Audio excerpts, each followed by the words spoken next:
En Salimos de Memoria vamos a estar hablando del 3-5-2, un sistema que Bilardo usó, nos sacó campeón y hoy está de nuevo de moda.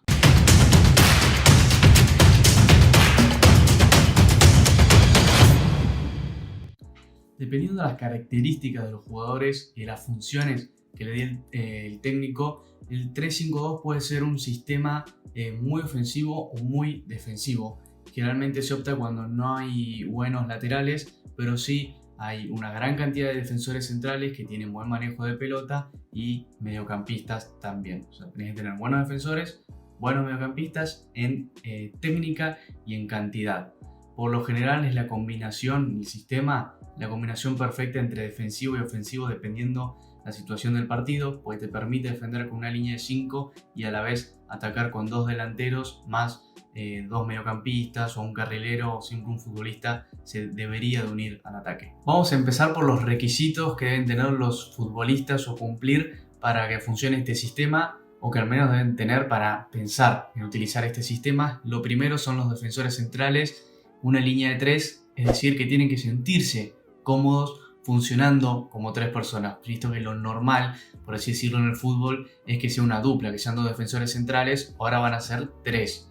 El del medio, por lo general, sobra, mientras que los costados, los stoppers, tienen que tener mucha potencia, velocidad, buen timing para anticipar, para cortar las jugadas y a su vez para, si en transición, ataque, defensa, el carrilero no llega a retroceder, tener que cubrir una banda, ya fuese porque el sistema rival tiene un extremo o un delantero se abre, lo que fuese, tienen que poder tener esa capacidad.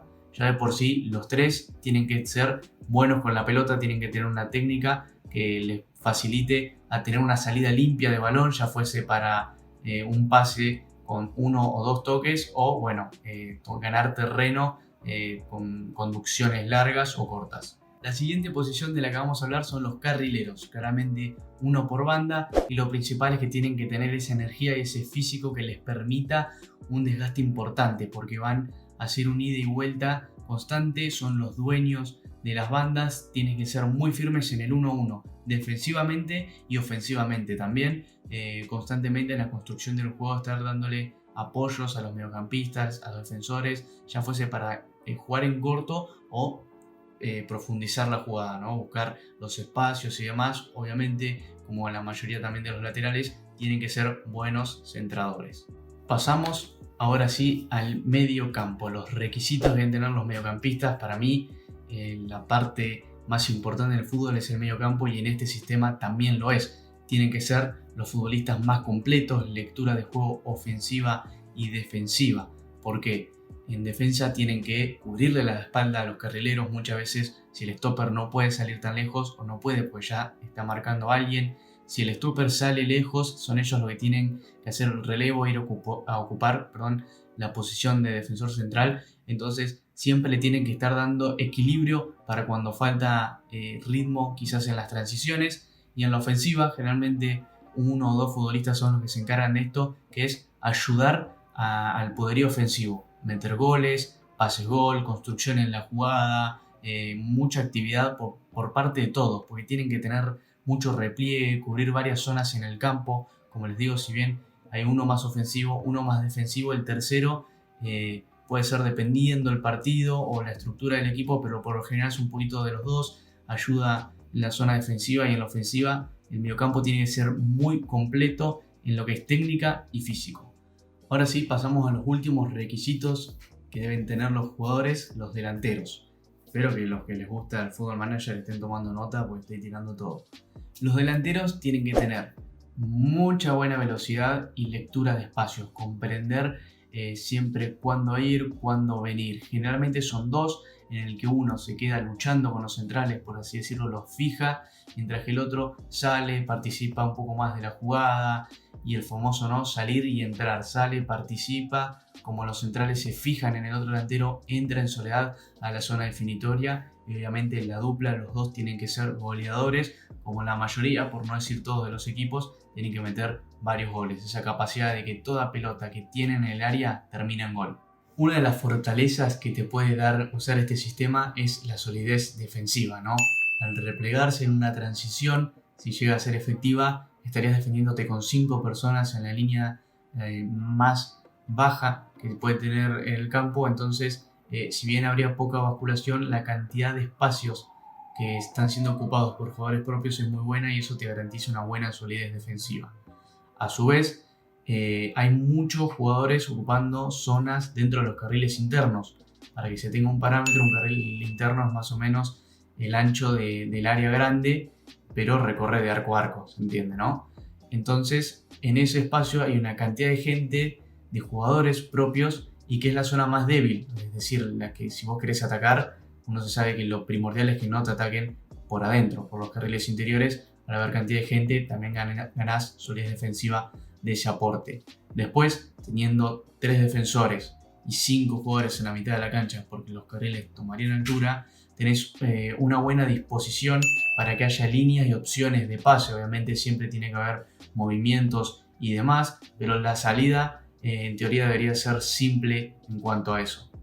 Una de las fortalezas con este sistema es que se puede generar profundidad y que la defensa rival se estira a lo ancho gracias a los carrileros. Además, encima la defensa se tiene que estar preocupando por la cantidad de gente que va a ingresar por adentro. Entonces es una constante amenaza lo que se está generando y obviamente tiene como esa facilidad, por así decirlo, para atacar. Al mismo tiempo también tiene los jugadores y el sistema como para jugar mucho el contraataque. Muchas veces el equipo se repliega con 5 y hace que el rival tenga la sensación de que te está arrinconando, empieza a poblar jugadores, te está dejando espacio para contraatacar, y cuando se roba la pelota tenés espacios, jugadores, tenés todo ensayado, tenés todo listo para salir al contraataque y que generalmente es muy efectivo. Bien, ya hablamos de las fortalezas, vamos a pasar ahora sí a hablar un poquito de las debilidades que nos trae este 3-5-2. A ver, arrancamos primero con que si la elección de los jugadores no es la correcta, nuestro equipo pasa a ser un equipo muy estructurado en lo defensivo, que uno al principio puede decir, bueno, esto es bueno, pero se pierde todo eso que es bueno y sorpresivo en función de ataque, por lo que pasa a ser una cuestión contraproducente. Tenemos que entender que entonces que la banda casi en su totalidad pasa a ser ocupada por los carrileros, que es por ellos de los que depende muchas veces el ataque de los rivales. Se aprovechan de la falta de estos en el retroceso y lo que puede generar grandes problemas en el equipo a la hora de que le generen varias situaciones. También esta formación requiere mucho desgaste físico, tanto para atacar como para defender. A lo largo del partido puede ser perjudicial, muchas veces por eso vemos en muchos equipos que no juegan los 90 minutos los carrileros, y más teniendo en cuenta los equipos que juegan doble competencia, se suele intentar alternar teniendo en cuenta esto y que el hecho de estar realizando transiciones ataque-defensa constantemente o defensa-ataque constantemente puede resultar perjudicial para el desgaste físico de aquellos jugadores que no estén acostumbrados a este esquema, que requiere también una preparación que no es tal vez la misma que requiera un lateral común. Si los mediocampistas, los volantes, retroceden mucho en defensa, esto puede hacer que se choquen un poco con los centrales, generando pocas opciones de juego, poco espacio, que dificultaría volver a armar el juego en la recuperación de la pelota.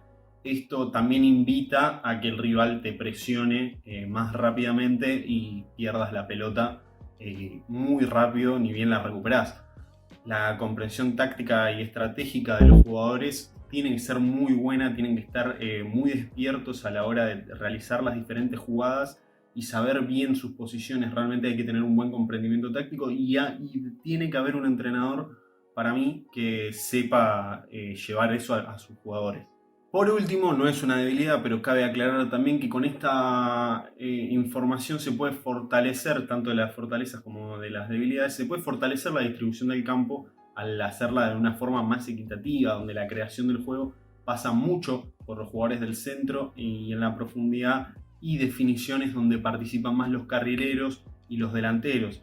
Es un sistema que además posee muchas variables, puede mutar la posición de los jugadores del medio, cambiando a 3-4-3 por momentos o 5 en el medio, que pueden formar un triángulo en defensa o punta en ataque. Ahora, ya una vez finalizado las debilidades y las fortalezas de esto, vamos a pasar a tratar de responder un poco la pregunta que nos hacemos al inicio del video, la pregunta que tenemos en el título del video, que es una formación que está de moda. Vamos a agarrar entonces algunos equipos como ejemplo y rápidamente les voy a contar un poquito de cada uno y cómo funcionan esta formación hoy en día. Arrancamos entonces con el Inter, el actual campeón de la Serie A, salió campeón este fin de semana, donde los carrileros en este caso son Hakimi y Perisic, con la particularidad de que Perisic es aquel que sale, lo que les contaba antes, que muchas veces no da el físico, teniendo en cuenta un poco la edad y que no es su posición natural. Perisic es aquel que sale y en su lugar ingresa habitualmente en el segundo tiempo Matteo Darmian, un lateral un poquito más acostumbrado al tema de todo el recorrido de la banda, a diferencia de Perisic, que tal vez siempre se acostumbró más a ser un extremo o un volante por izquierda que no recorría toda la banda como lo tiene que hacer ahora en el Inter.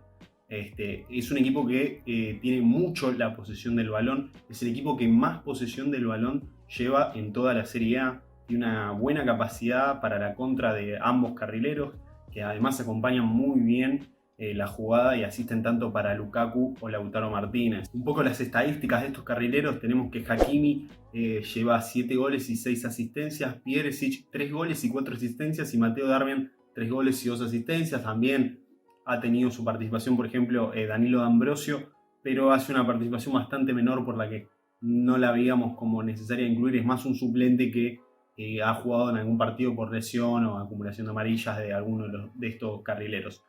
El dato importante: 25 de los 74 goles del Inter han llegado gracias o han tenido la participación en algún momento en la parte de definición, digamos, en asistencias y goles, han sido gracias a los carrileros. Esto quiere decir que un 33% de los goles son con participación directa, una locura. Realmente muestra lo fundamentales que han sido para este Inter campeón después de 11 años, tanto Hakimi como Perisic, y bueno, Matteo Darmian, que es el carrilero que más entra desde el banco. Bien, seguimos, nos vamos de Italia para Inglaterra, donde vamos a hablar del Leicester, el equipo de la Premier League, que hoy en día se encuentra tercero en la tabla. Es un equipo que también se caracteriza por su gran posesión, es el tercer equipo con mayor posesión en toda la Premier League, por debajo del Manchester City y del Manchester United. Al igual que el Inter, que también era un equipo que, como decíamos, mucha posesión, pero la diferencia es que debido a lesiones o a cambios del técnico Brendan Rodgers, no se han terminado de afianzar unos laterales fijos, unos carrileros fijos, sino que han pasado muchos por ahí, incluso jugadores que han jugado de volante central han jugado de carrileros. Los carrileros en este caso son Justin Albrighton, Ricardo Pereira, Luke Thomas y Timothy Castagne. Tanto Albrighton como Castagne acostumbraban originalmente a jugar más de volantes centrales, pero por pedido del técnico han pasado a formar parte de la línea de carrileros. Como decía antes, un equipo que ha sufrido varias lesiones y por esto es que ha tenido tanto cambio en los carrileros, y no podemos hacer una estadística tan detallada como la que teníamos con el Inter, que tal vez al tener más ritmo estos jugadores obviamente pueden rendir mejor. Pero tenemos, por ejemplo, que 13 de los 61 goles que lleva el Leicester en esta Premier League, o sea un 20% más o menos, han provenido o han sido partícipes de forma directa los carrileros de este equipo, lo cual habla que es algo importante, si bien no han logrado tener la continuidad ninguno de los carrileros por mucho tiempo. Justin había sido el que más continuidad tuvo, pero se lesionó y desde ahí no tuvo mucha más continuidad. En este caso es distinto, creo que la importancia va más por la acumulación de gente en el medio, generar un mediocampo con mucha posesión del balón, y se dedican más a tal vez pasar la pelota a un Maddison que después finaliza la jugada con alguna asistencia para Vardy, un tiro al arco, un pase para Harvey Barnes. Bueno, pero es más tal vez llevarle la pelota a Maddison o a alguno de los volantes del equipo.